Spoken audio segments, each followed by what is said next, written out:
So what I want to talk about today is one of my favorite soft tissue mobilization tools. There's a lot of great ways to use this, and there's a lot of great reasons why this is a fantastic tool. So what I'm talking about is a lacrosse ball.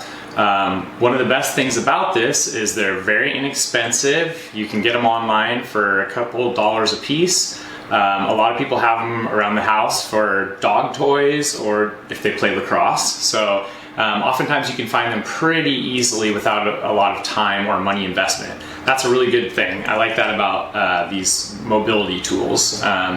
So when we look at the lacrosse ball, because of its size and shape, that's one of the best reasons that it can be used for so many different body parts and ways to manipulate your soft tissue. And so I'm going to go over a couple of my favorites, and again, there's a lot more beyond what I'm going to show you here. And so I'm going to specifically focus on kind of the back and upper body, shoulder area, because that's what I tend to use this often for sore, achy muscles. Maybe I slept on my back wrong, or my shoulder a little bit twisted up, and you wake up and your shoulder and neck are a little sore. So that's usually what I'll first address, at the beginning of the day or when I'm first using this tool. So what I'll do is I'll take my lacrosse ball and I'll come up to a wall, put the lacrosse ball against the wall between my body and the wall there, and then I'm gonna basically hold it up with my body weight. And then what I tell people is I try to think about search and destroy. So what I mean by that is I'm searching for uncomfortable areas. Oh, there's one right there. And then once I find it, then I'm gonna work on that area. So once I find a spot, like I just found for myself, you basically have three options, or three options that I'm gonna talk about here today. So option number one, maintain pressure on that spot, and then just manipulate your breathing. So nice big inhalation, nice relaxed exhalation. Continue to do that big inhalation. That's going to expand your rib cage, create some thoracic excursion, get some more movement up in your rib cage area. There's a bunch of muscles that attach through there, and oftentimes those things can get irritated, and so getting some pressure with some movement really helps to relieve that. So that's option one.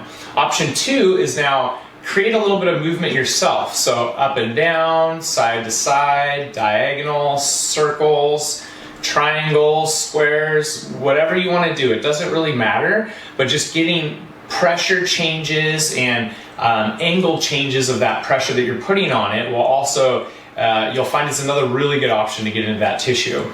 Option three now is probably my favorite one, especially for these muscles that are kind of on the inside of the shoulder blade area. You'll find that these are really helpful. They can also be helpful for other body parts and areas, but I'm going to talk about, again, just this specifically for this video.